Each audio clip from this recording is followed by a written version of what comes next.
Hi, welcome back to Guided Notes for your conflict management book.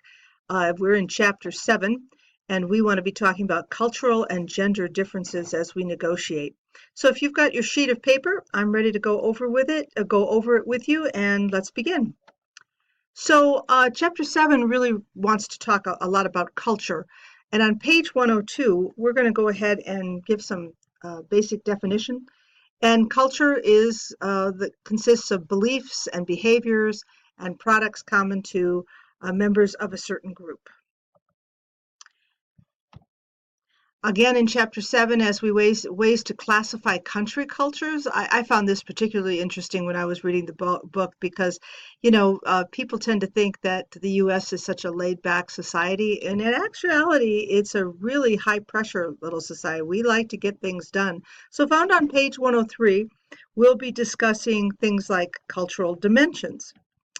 Cultural dimensions includes time orientation. I have a husband who's from Germany, and the Germans are really into very high punctuality. Um, if you say you're going to do something by a certain time frame, they want that to happen. And this is not to, overclassify Germans, but I find when I'm traveling abroad, that's definitely in keeping with my beloved country of Germany. But because the United States was settled by so many Germans, actually we have taken on that time orientation. It's a part of our culture. And also, one thing I would want to say that most people don't realize, during the Civil War, we had more German speaking people in the United States than we did English speaking. Um, our language almost, when the Congress voted on it, almost German was almost our national language. I don't know if any of you knew that, but I just thought I'd share that, which is why we have adopted that as a part of our culture.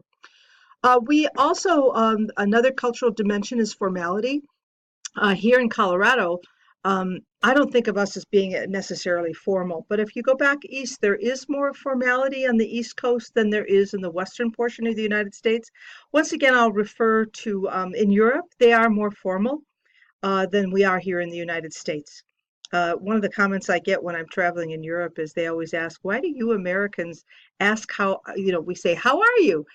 Which is another way of us saying hello, but we never stop and really listen to hear what people are saying in terms of how they are.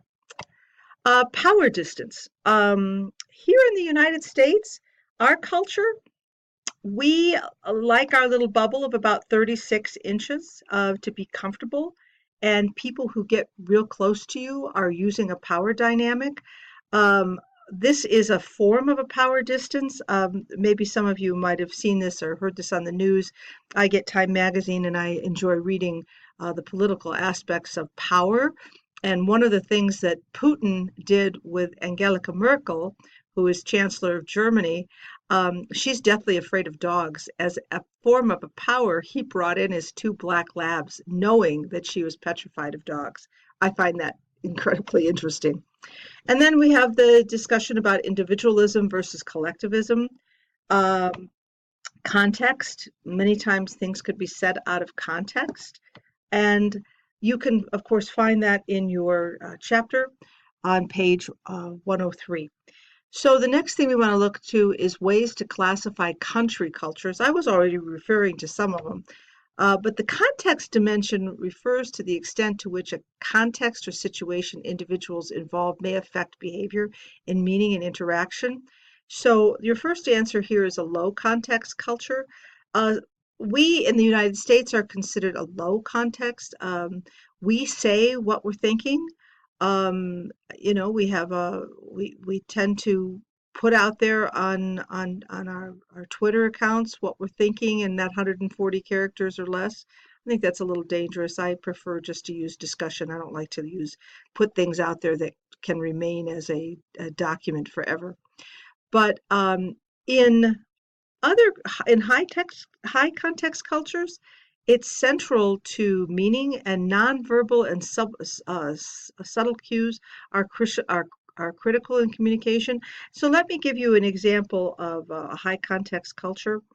Um, where one of our presidents actually adapted to a high context culture. So President Bush, President the 41st Bush, H.W. Bush, he was at a Japanese state dinner, and one of the things that was served in between the courses was a finger bowl. It was a little water bowl, and it contained hot water and a lemon, and it was actually used to cleanse the fingertips between the different courses. And the Japanese Prime Minister actually picked up the bowl and drank it. And so a nonverbal cue that President Bush got, he recognized that this was his guest, so he picked up his bowl and drank it as well to make his guest feel comfortable. I have to think that that's a wonderful example of that nonverbal cue to make your guest feel comfortable. So once again, in chapter 7, we are talking about cultural differences and their effect on negotiations. Oh boy, found on page 105. So um, the most important here is you want to be able to identify what are the sticking points in the in the negotiation. And in cultural differences, it's how we communicate, how we negotiate. I've been referring to the Japanese culture for when I was speaking about President H.W. Bush. And well, I will tell you that they're very formal in how they recognize levels of people.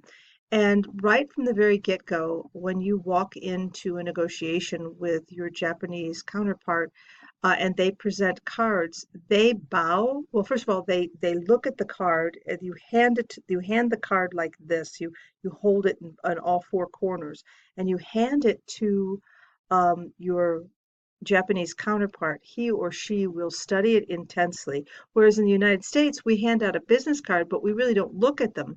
Well, that's the first stage of the negotiations with a Japanese counterpart. I actually had to go through training when I was a representative in Las Vegas, where Japanese wholesalers were my top accounts out of Los Angeles. And so I had to go through Japanese protocol training in order to communicate and negotiate with them. The other thing is that they will sit down and have a very formal tea before the negotiation even gets started, which you have to be very patient in this process. Whereas we in the United States, we go in, we say, let's sit down, let's identify the problems, let's get moving. In other cultures, they want to do it in a very formalized step. Semantics. Well, sometimes there are words that can't be translated. I think my favorite example, I studied Spanish when I was in high school and when I attended university. And there is a word that we use called nova. Nova could be like a star formation, but the Chevrolet company, a division of General Motors, named a car the Chevy Nova. And it was actually a very popular car in the 70s and the 80s, but it didn't sell well in South America because the word Nova, uh, when you look at it, Nova means it doesn't go, no go. And so that car didn't sell well in South America, which they quickly figured out it was a semantic, you know. A connotation.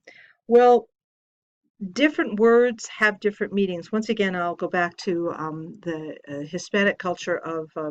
I used to date an attorney from Puerto Rico, and I had studied Spanish, and of course he spoke Spanish, and we were talking on the island. We were visiting in Puerto Rico, and they said, "Well, we'll be back in an horita." Well, an horita in Puerto Rican is that it's like 5 minutes, a little hour, just 5 minutes. I'll be back in an horita. And so the Mexican counterparts, when they heard horita, they were back in like 45 minutes. They saw that as an hour, but a little bit less than an hour. So that connotation was taken very differently in two Spanish speaking countries. And then there's tone. So in the United States, we are very gregarious and outgoing. 68% of our population are extroverts, according to the Myers-Briggs Type Indicator exams. And so tone, having to do with the volume of our voice and also how we say things, we can be a little bit Oh, I had an example on the tip of my tongue and now I've forgotten it. I apologize.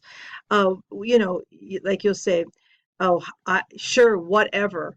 That tone is like, "Yeah, I don't really like this, and no, I don't want to do it, but okay, I'm going to go along with it." That kind of a tone. We have to be careful that how our tone is taken in different societies. So, ladies and gentlemen, that will complete your guided notes on Chapter 7. It was a pleasure to give you a brief lecture on cultural and gender differences.